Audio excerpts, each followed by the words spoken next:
guys want to focus more on continuous deployment aspect or more on like the background about why continuous deployment? So the talk is basically about architecture of iOS applications, so you can do continuous deployment, and that's basically what I have. But if you guys want to go more into, step back and look at why even continuous deployment, then we can do that.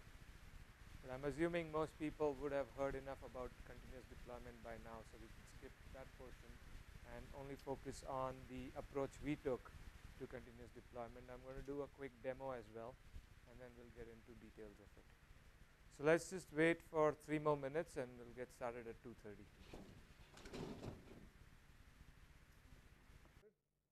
So this talk is about strategies to achieve continuous deployment, especially for iOS development, because of some of the challenges we're going to talk about. This is kind of quickly a very high-level overview of basically what I had in mind, 45-minute session. We can cut short some of these things and focus more on others as we proceed. So let's see how it goes. I'd actually like to start with a quick demo of the app so you kind of get an idea of what we are talking about, and then get into details of this. This is actually a hybrid app, if you will. And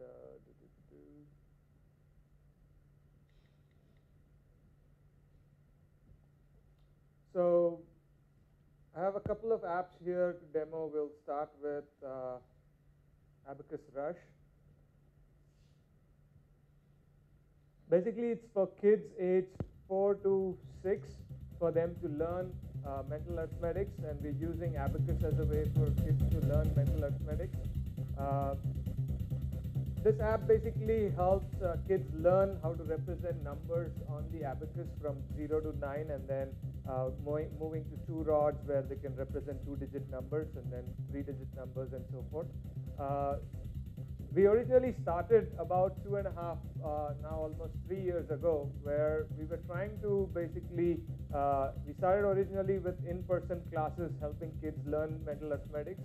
Gradually we said, we'll automate some of these things. We will use e-learning for doing that. And we created some videos, some animation. We try to put this together so kids can actually learn through that. And we found that was not very effective. So we did little experiments to figure out what will actually stick. And after about 7 rewrites, we have kind of come to this stage. And we're just about to do another rewrite, which is cool. Because you can throw away things very rapidly. All this while, I think we've written very little code, mostly to prove out the concept and to get some buy-in from someone who's going to back us. So let me quickly show you what this game is. So as you can see, it says, in 60 seconds, you have to try and represent as many numbers as possible. I've been tweaking with this. There are some obvious bugs in this right now, but you'll get the idea still. So right there's the first bug. You have to kill the app the first time, and then only it works.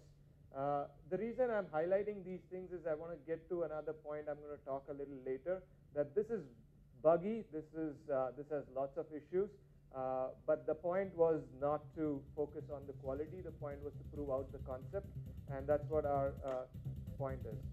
Almost seems like I faked the thing, but so there's a little bit of inline instruction, helping kids understand how to represent the numbers to start with. And here we wanted kids to use multi-touch gesture, so we're kind of trying to do that. And the game basically starts now, and you basically have to represent numbers on this. If you do wrong numbers, it basically complains after 3 seconds, and so forth. The idea is to represent in 50 seconds as many numbers as possible and get into the red zone. Right now it's in green, to get in the green zone, right now it's in the red zone. This is one little game that we built. There is another one which is actually our main app, which is Speed Math.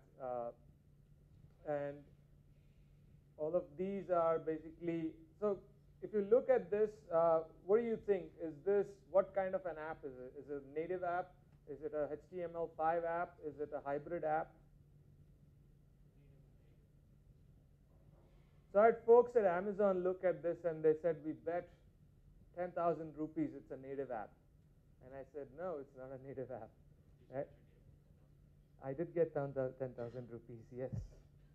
That's the point. That's the earning, right? So this is not, this is actually all HTML5. I can show you on a browser and you will see the exact same thing. This is all HTML5. So here we are teaching the kid as soon as they get in how to assemble an abacus and learn what the abacus is all about. So here you're basically assembling one bead at a time and you're basically showing, okay, you just achieved one, now you're moving to two. So this is what we call as, basically getting them to get in, do some activity and learn through that activity. So I can basically go on, there's a bunch of stuff in here. I can go into the vault if it opens up, right? I can go feed our character Gugu some interesting food, but Gugu is not hungry right now, so doesn't want to eat. Let's go back. Let's get into the first mission where we want to calibrate the hyperdrive.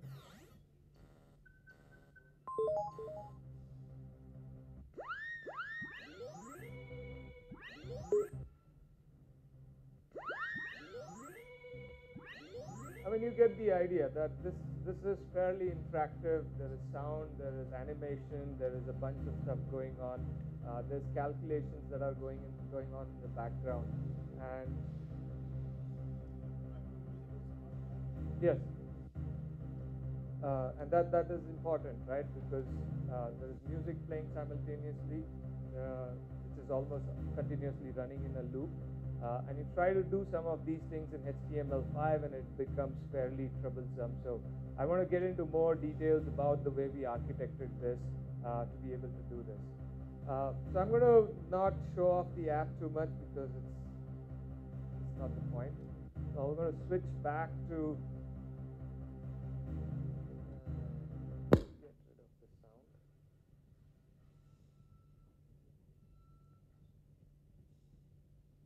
Any questions so far on the app itself that I showed, the nature of the app? So what I was trying to get at is this is a fairly interactive app. It has sound, it has animation, it has a whole bunch of syncing up with the server that goes on in the background. So as you do these things, you're scoring things, and we record whether you've done something right or something wrong. We give you feedback. We record all of these things because then we want to calibrate how the student is progressing and things like that. So there is a bunch of stuff that I'm going to show in a while that we've done in terms of architecting this. This is a hybrid application. It is 95% HTML5 and a very thin layer, what we call a shell, which is required for a couple of reasons I'm going to talk about. But first, let's get into a commercial break, right, before we get into any crux of the talk. So my name is Naresh Jain. I live in Mumbai. I was one of the partners at Industrial Logic where we built e-learning for programmers. And this is really where I got my initial idea about using gamification to help people learn stuff. With Industrial Logic, where we would record the sessions of how a programmer is working and then give them feedback whether they're doing test-driven development or design patterns or things like that accurately. Not accurately, but we kind of help them visualize things and stuff like that. So after having built this system and looking at maybe about 6,000 people who were using this system, one of the things I realized is it's awesome to be able to influence programmers, but I wanted to do something much more fundamental, which is kind of really helping kids learn, because that has a huger impact than helping programmers get better. So I started a company. I quit Industrial Logic and I started a company called Adventure Labs. Me and two other people started the company, and our idea was to basically revolutionize alternative education, the way kids learn outside school. And as I was saying earlier, we went through 2.5 years of several rewrites before we could figure out what problem we are actually trying to solve and what will be our strategy of solving the problem. So that's a different talk in itself, to talk about the whole evolution that we went through. But right now, our current status is that we have a bunch of apps that are out in the App Store. These are all really bad apps. These are stuff that we've just hacked without really caring about code quality or any of that stuff. which is another talk at a later point about so much emphasis on code quality, while what you're really trying to do is prove a concept if it works or not. So just to highlight some facts, we have Number World, which is there on Google Play. It was number 4 on Google Play for a while in few countries. We had about 1,20,000 downloads, in about 4 days. So it did fairly well for it being something that we just hacked over a weekend. And because it is HTML5, we started first with iOS and then ported it to Android to prove to one of our potential partners that we were talking to that this can actually work across all different platforms. I've done a bunch of other stuff, providing search, search for content inside Facebook and some bunch of random other stuff. As you might have heard, I started the Agile Software Community of India, which is the body which organizes the Agile conferences back in 2004. And I've been involved with a bunch of other conferences that I started, Simple Design and Coach Camp. I was part of Code Chef team, which originally created Code Chef. I've been building BetterConf, which I think I'm going to rename to Conf Engine, which is the stuff that you guys used for the proposal and for registering for online to come to the conference and stuff like that. It has a lot of bugs, but it doesn't matter. You guys are captive audience. You can't attend the conference in any other way, right? So it's cool. These are a bunch of companies that I've worked either as an employee or as a consultant. Just to give you a background, that I come from a very heavy, server-side background, having built a lot of server infrastructure, and kind of transitioning into doing something like a game on an iPad was, a complete, forget everything that you've learned in the past and start from scratch kind of experience. So let's come to continuous deployment, right? This is extremely, utterly simplistic view of what continuous deployment is. But it kind of gives the idea in terms of what is the power of continuous deployment. The idea is that as soon as a developer checks in, you want to go through a battery of tests, and then if it satisfies certain criteria, then you want to push it to your users. Now, for something which is server side, this is pretty easy because I have a cluster of servers and I can decide how I want to decide my rollout strategy, put it on one cluster, roll it out to a few other clusters, and then eventually put it to all my users. But if I have something like an iPad game, which is actually distributed, and it's more like a standalone thing that's there on people's iPad or devices, doing continuous delivery is a little bit more challenging. So let's quickly touch upon CD, right? Continuous deployment itself is pretty easy for companies doing content delivery over web, right? And the reason I'm going to talk a little bit about this is, we kind of put ourselves in that mindset as can we relook at what we are doing in terms of content delivery over the web, and then maybe we would be able to figure out a solution to do continuous deployment. Organization called FreeSet. FreeSet is based out of Calcutta. They have helped about 280 women get out of prostitution, and they actually make bags and T-shirts and things like that to really help them learn how to run a business. So it's a very beautiful organization. I helped them with their online presence, and one of the things that we did with them was they wanted an online presence. There's a whole bunch of static files, content management system, stuff like that, people updating content, and then a bunch of people viewing this, right? A typical CMS, you make a change and you basically push the button, you save it, and it's instantaneously available, right? That is continuous deployment. It's as close as you can get to real time. I make a change, I save, it's available instantaneously, right? Well, if you try to do that, it's okay if you have changes which are atomic changes, right? But if you have to make changes like I want to change the styling or the header across a bunch of things, or I want to change a bunch of things which is distributed in few different places, if I do it in bits and pieces, it will probably not help, right? So we basically came up with a small strategy over there where we had like an active and passive thing on which it's like dev.freesetglobal.com is where we would make updates, and we would get it to a stage, and then basically you'll run a small shell script, an rsync, which would basically sync this with the other things. So it will sync all the static files, and it will also sync the databases between these two servers, and people will directly be viewing the latest and greatest stuff. So this is slightly one step, in between what we had earlier to this, but this to me is, again, a simple way of looking at continuous deployment, right? The whole online registration system and the submission system was basically built this way. I would write a feature, I would make a small change, I would run a shell script, go on to the next, it's pushed to the server. So it was all continuous deployment in this case. Yeah. How's an rsync atomic? It is not atomic in the sense that if you pipe them, if the rsync fails, then it rolls back because of the piping, right? So, but you could at a millisecond point of view, you could actually see a file which is not atomic. From a rollback, it was atomic, right? Because it's piped together, and I could roll it back if something went wrong. And frankly, it's been like 8 years, and we've never had any issue, right? So you don't need to put these fancy infrastructure when you can just do an rsync and a MySQL dump and pipe those things together, right? That's continuous deployment for me. But I don't think it's jugaad. I think it's just the thing you would do anyways, right? I mean, I don't think it's jugaad. And I did the same thing for. No, the server is never down. Right? The whole point of continuous deployment is zero downtime. You don't want to have any downtime.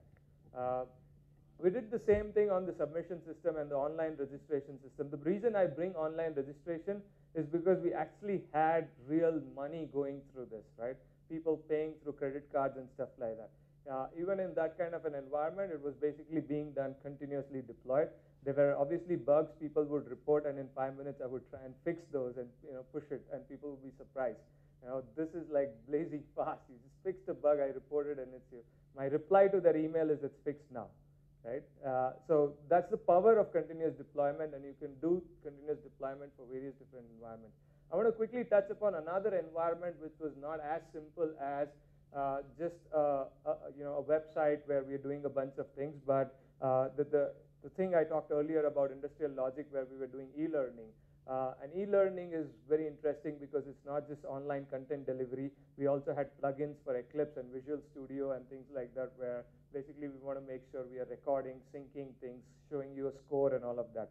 So even there, we basically were able to do continuous deployment by using the active passive server kind of analogy and having basically a reverse proxy to manage that.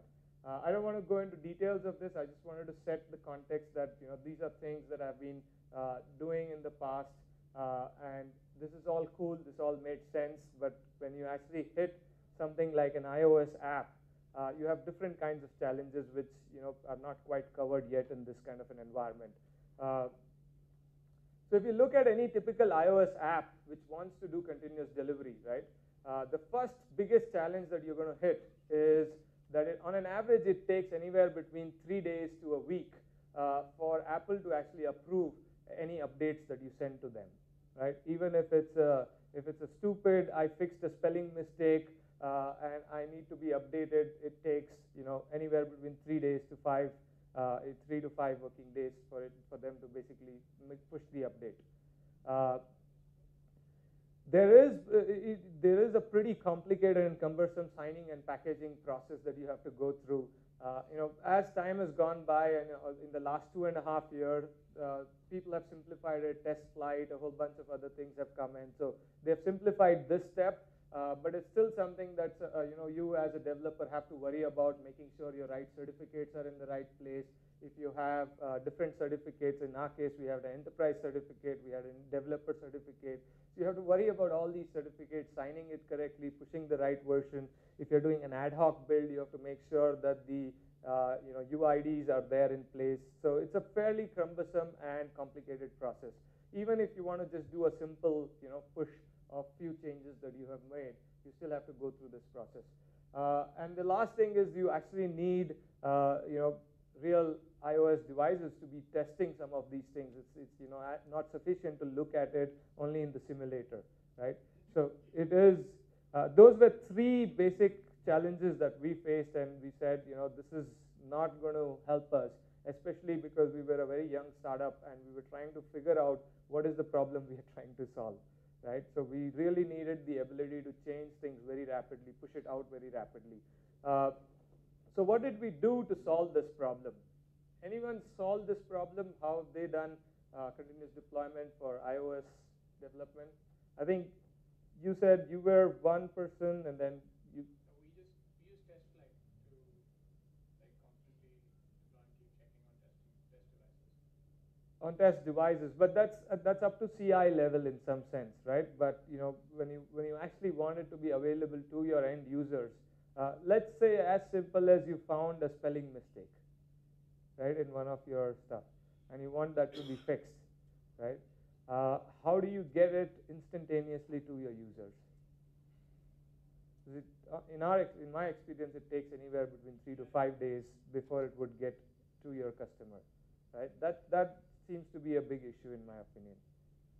Do you have any experience, Lena?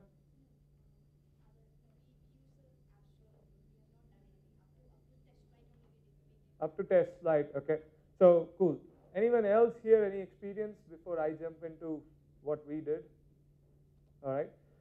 So here is how we basically solved the problem. And to be honest, this was more of an accident than us being smart about it. The reason we chose to go with HTML5 was purely a business decision. We were a startup. We didn't know how this is going to shape up. But we very early in our planning, we realized that we are not big guys in the education space, so no one gives a crap if Naresh Jain builds an app and puts it out there. So we actually need someone to partner with. And when we talked to a bunch of big shots, their take was that if it's white labeled, we will consider it. But if it's in the App Store and you're already putting it out there, then I don't think we will be interested in something like this. At least 2.5 years ago or 3 years ago, App Store didn't have a bunch of things that they have now in terms of the B2B solution and things like that. Back then, it was pretty much, you put something in the App Store and that's the only way people can access it.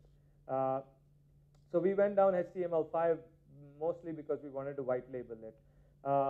And we analyzed what kind of changes typically would happen to our app, right? And there were 3 levels of changes.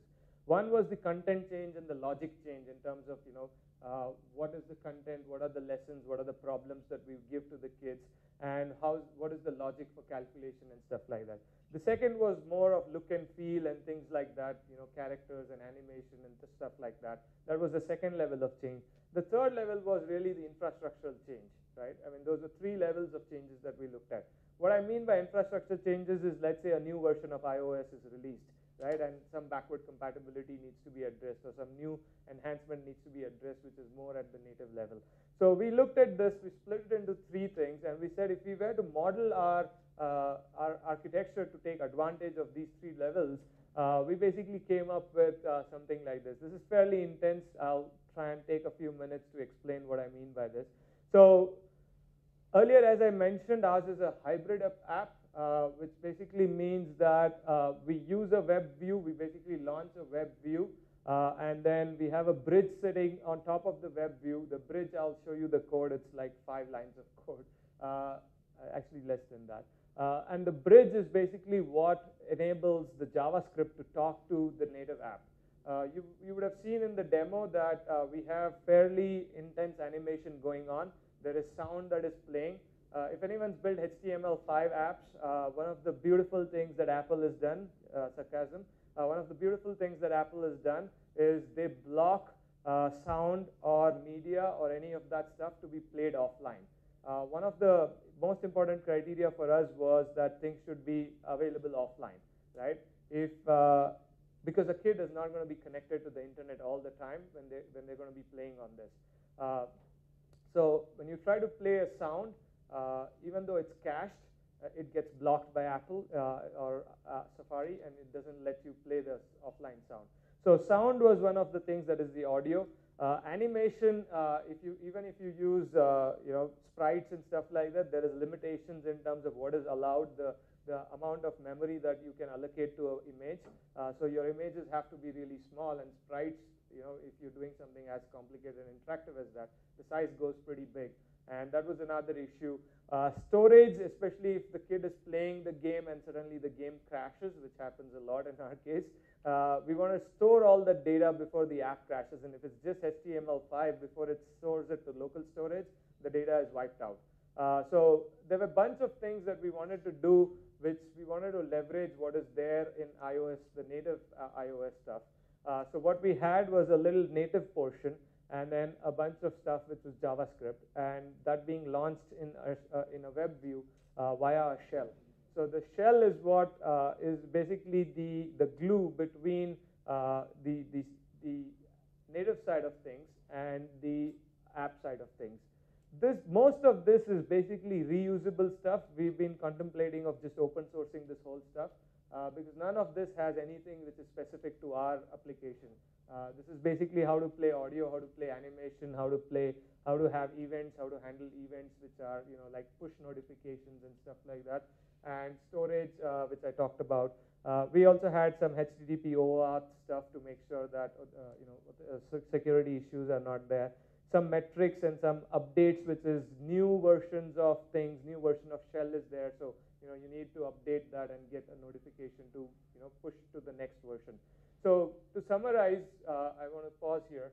We had 3 levels of changes that I talked in the previous slide, right? The content changes and logic changes, look and feel changes, and infrastructure changes.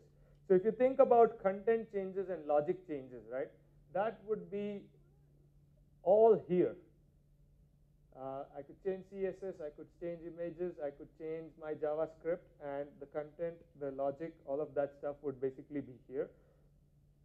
This would obviously interact with backend as a service, so we had all our service as a backend. So next lesson content is basically a JSON that gets pushed to you. If you want to do some scoring and things like that, that basically gets pushed to the backend via the HTTP OAuth. So all the scoring, all of this stuff was JavaScript, and we could change the logic and push a new version of the JavaScript through a typical HTTP request, and you would have a new logic for scoring, right? So the content and the logic was all basically JSON and JavaScript, and then the look and feel, which was the second thing, was basically CSS and images and things like that, which also could be pushed real time whenever a user makes a request. Or we could actually actively push whenever there's an update, and this thing would handle it and replace the cache that it had locally with the content that we just pushed. The third thing, which was infrastructure change, is basically here at this point, the shell thing. We rarely had any infrastructure changes, but we wanted to make sure that in future when we need to be able to upgrade to new versions, or we want to change the audio part of it or the animation part of it, there should be a mechanism to push a new version of that. So whenever we had to do an update to the shell, that's the only time when we had to go to Apple and say, hey, we have a new version of the app, please push it, right? If we had content changes, if we had things like changing the logic of stuff, that's all app. We never need to go to Apple. We make a change, we check in, goes to test flight, gets tested, and then gets pushed out to our server, and we are good to go, right? Any questions here before I jump on to the next topic? Yeah. Does that mean that the applications are browser-based? It is, as you saw, it was a complete standalone thing because of the shell. The shell is basically a thin wrapper, which all it does is it basically launches the web view. So it basically launches a browser view, and then the whole app gets loaded inside the browser. But as an end user, I don't think anyone can even differentiate. Even tech people can never differentiate the difference between it being the same. There's obviously some differences where a real hardcore geek can figure out that it's a web-based thing, not a thing. But most end users would not have a clue that it's actually web-based. Yeah, go ahead. PhoneGap is a monster. And I suffer with not invented here syndrome. So I literally reinvented PhoneGap in some sense. But this is just, in my opinion, it is 1/100th the size of PhoneGap. I think if I take the overall code base, it's not more than 300 lines of code. So I wouldn't want to take something like PhoneGap and go through all that headache when I could just do this. And also in our case, we didn't start one day building this whole infrastructure saying, okay, let's do this whole infrastructure before we do. We actually started with only HTML5, and gradually when we found issues, when we found either performance issues or offline issues, that's when we started porting a little by little into this.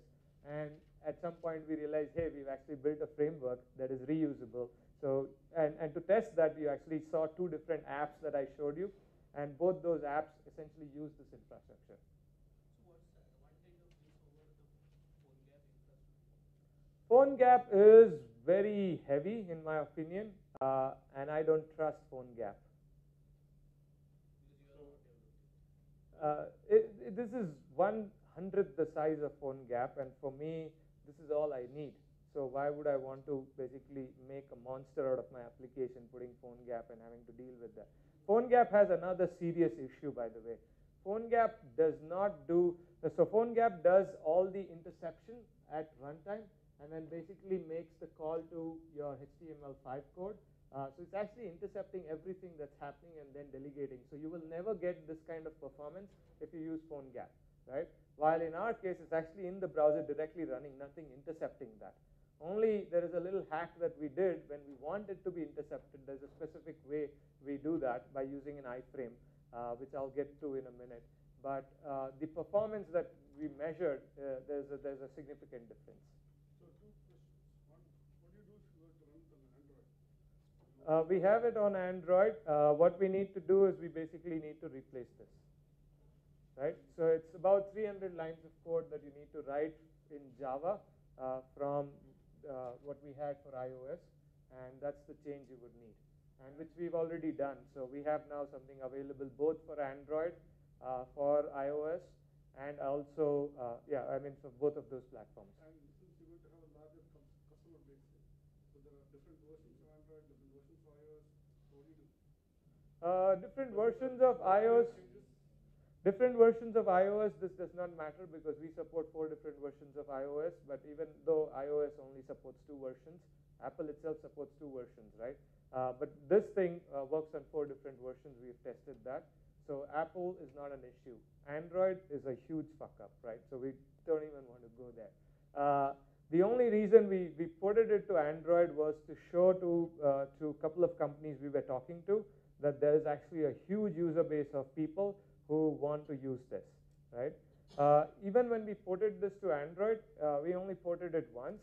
But the problem with Android is that the hardware capability for doing something like this is not good enough. It depends. There's a huge range of them. It's very fragmented. They're trying to address that issue. Hopefully they will. But right now it's very fragmented, and because of the fragmentation, our app crashes in about 20 to 30% of the iOS, Android versions. So it's a huge issue. Huge issue in terms of 20 to 30% crashing. In Android, what browser do you use? It's obviously going to be Chrome, right? In Android. Right? So any other questions before we move on? So you understand the rationale behind why we went down this route and how this thing works, right? So basically, all of these components were fairly well componentized in JavaScript.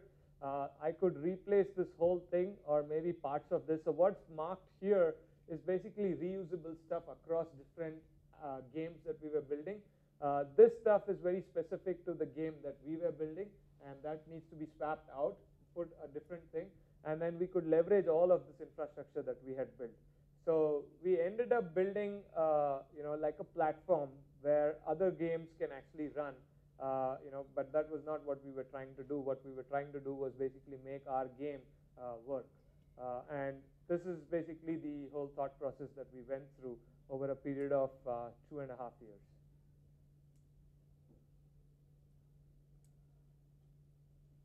So quickly to recap, that's that's pretty much what I have. I can go into more details if people want, but we basically split our changes in different layers, looking at what our changes would be.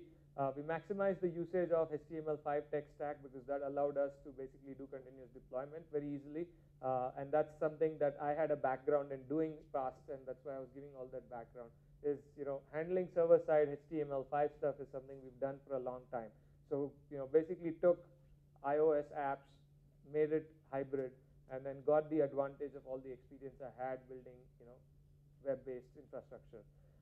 And then we obviously automated the heck out of it because of all the packaging and deploying and all of those issues in different things.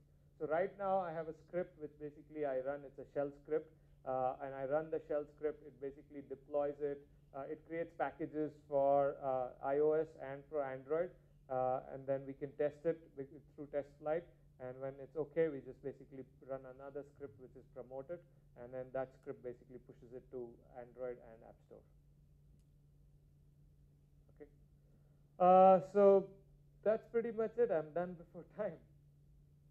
So the same sort of architecture you could use for even other applications, for instance, like Asana or any of the major applications which are, I'm not sure if Asana is still built natively. I think the Gmail app on the iPhone now is an HTML5 app.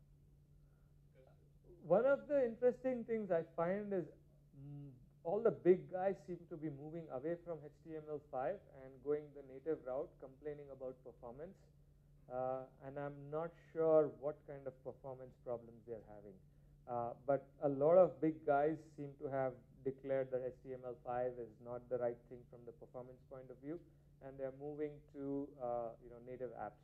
By no means HTML5 apps can compete with native apps, but the question to be asked is how much performance do you really need, right?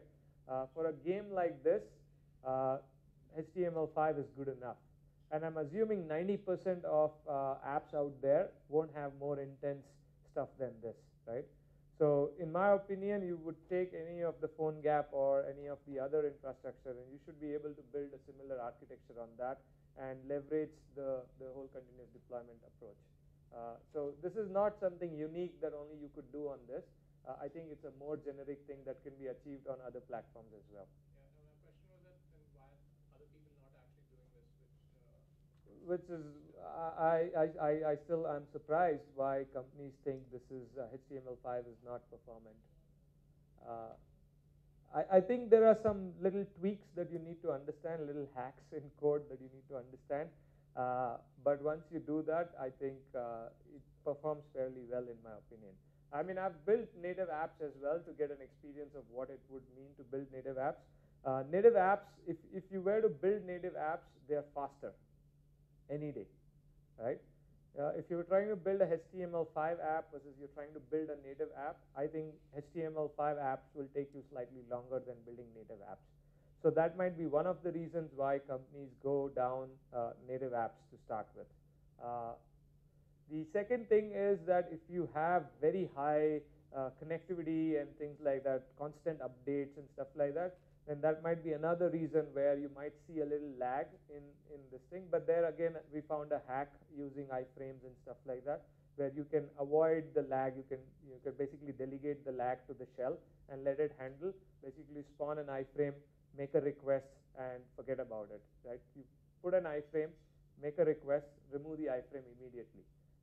And the request would have gone to the server side, and then when it comes back, the shell handles it and calls the JavaScript back on you. So that was the hack that we did, where you can actually do a lot of background requests to the server without actually impacting any of the JavaScript threads or stuff like that. If you're trying to do AJAX calls from within JavaScript, then you might basically still see a lag in performance. Just spawn a JavaScript through it, just spawn a iframe, let it, and just remove it off and let it handle that. So that's a hack we found which helped us do scale in terms of performance to a large extent. So I'm not sure, I'm assuming the companies might be aware, but there might be other reasons beyond my little experience that they've decided not to go down HTML5 and use the native approach.